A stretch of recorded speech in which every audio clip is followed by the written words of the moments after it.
If you're an entrepreneur married to an entrepreneur, or an entrepreneur not married to an entrepreneur, or not an entrepreneur married to an entrepreneur, then this video is for you. We are covering how to work on communication with your spouse. All right, let's do this. And let's be honest, being married to an entrepreneur is not the easiest thing. We need this. Oh my gosh, communication is essential for us. Are we okay here? We're okay.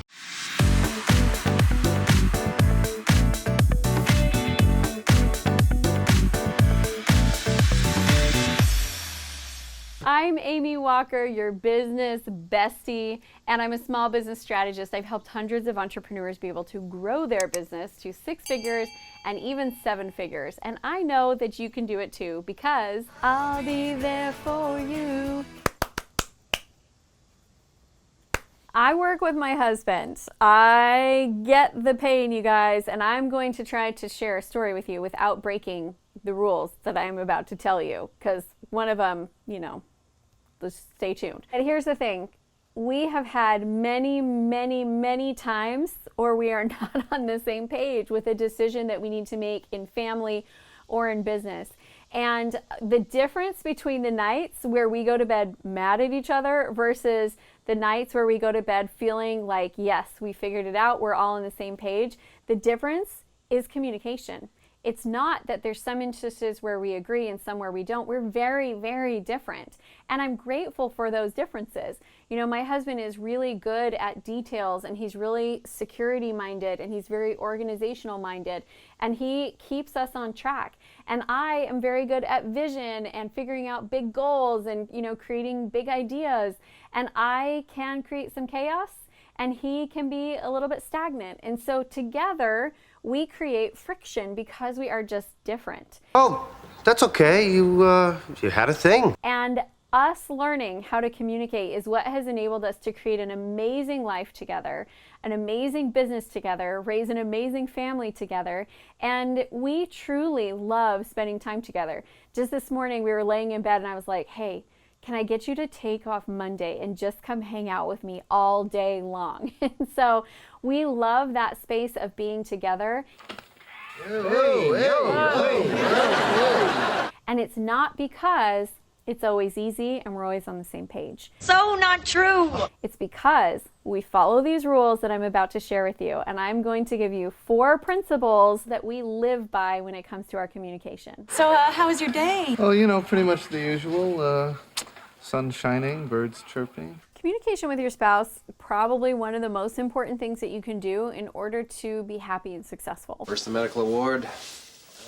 Yeah, some guys are just lucky, I guess. The reality is, when you're not happy at home, it's hard to be successful at work because things carry back and forth. At least they do for me. If I'm not happy in one area, I'm less than happy in all areas. What's wrong, Mom?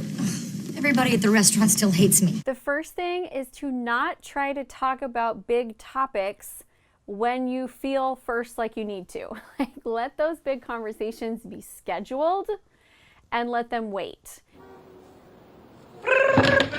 That is something that we have learned in business, actually. We have weekly business meetings. And so the big important things, we know that we're going to talk about them in the business meeting, and we submit like, hey, this is what we need to talk about in the business meeting.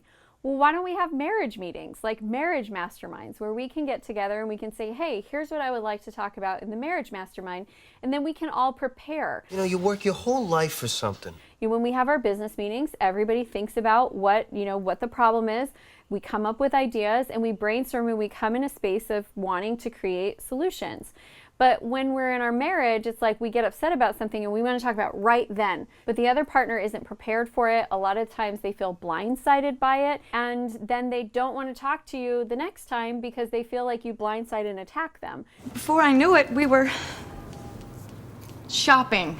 So it creates a much better context just by giving yourself a little bit of patience. The other thing that happens to me, I don't know if this will happen to you, is sometimes it occurs to me that maybe, quite potentially, I was just overreacting and it doesn't even matter that much and I don't even care anymore anyway. I don't care. So it avoids having little stupid fights about things that I'm just upset at in the heat of the moment because I was hungry. Just let us in so we can have have some of your delicious turkey? Or I was tired. It's 6:30 in the morning. Or I was having PMS.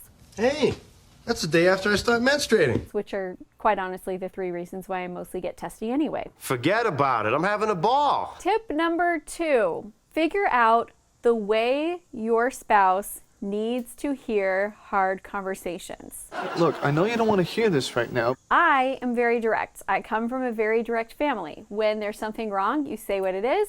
You don't get upset about it, you move on. That is not the context that my husband grew up in.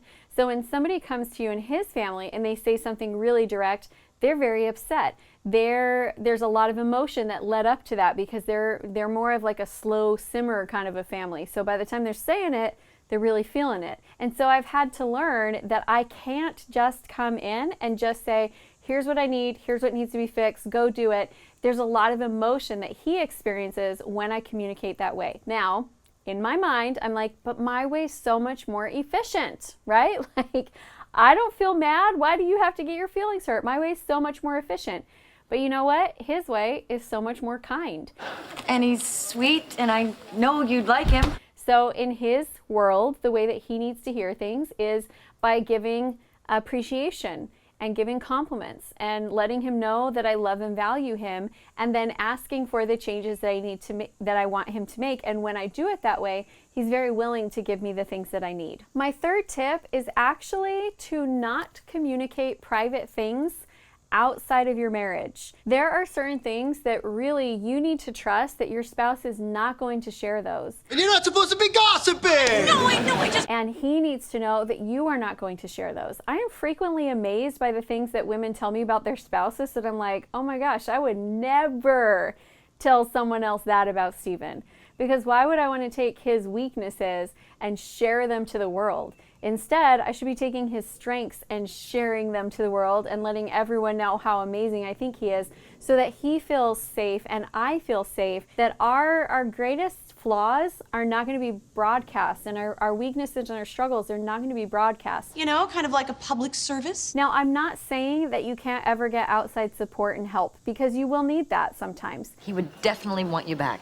That's not what I'm talking about. I'm talking about just the husband bashing that happens, or the spouse bashing that happens, or belittling. Like, I just don't understand that. I think we got to get rid of that entirely, because why would you want to communicate with someone when you know that they go out there and share all your junk with everyone else? The same thing with friends. Hey, Rach, maybe your resolution should be to gossip less. I have a couple friends that they're always telling me all the drama going on in someone else's life. Well, guess what? I never tell them my drama because I know what would happen with it. All right, well, let's just say I found out something about someone, and let's just say she's gonna keep it. I only tell my drama to the ones that I know will create a sacred, safe space, and never share it with anyone, and just show up in love and support. That's the same thing that our spouse deserves. My 4th tip is to create rules and boundaries around your communication. And here's what I mean by that.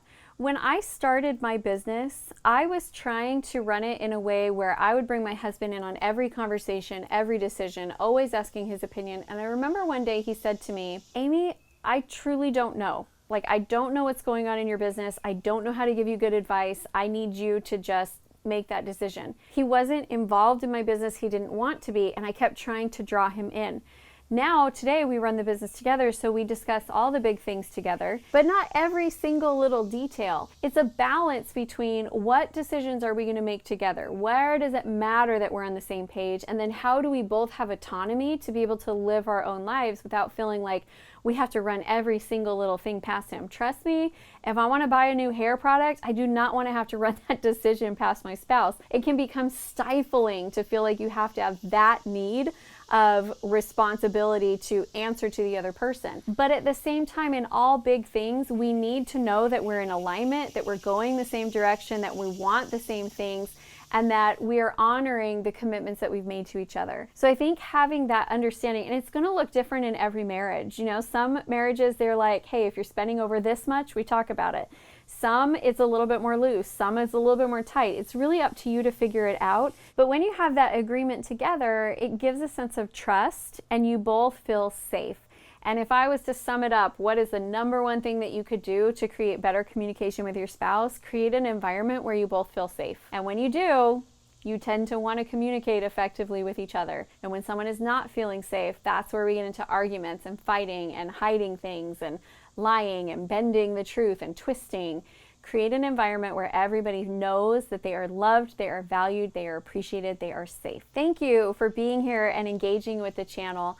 I am passionate about helping entrepreneurs be more successful in business, but also in their lives. And I want to offer you a couple things today that I think are going to be great resources for you. Number one, we have our Biz Bestie playlist where I go through and give you the advice that I would give to my best friend in all different areas of your business. And then number two, I'd love to help you grow your sales and marketing. So check out my Sales and Marketing GPS. You can borrow it, by the way. So you can answer some simple questions about your business and then tell us where you're at. We will give you an 8-page improvement plan that covers everything you need to be doing for marketing and sales so that you can experience growth, my friend, because that's really why we're all here. I'll be there for you. So will you be there for me too and go watch this next video?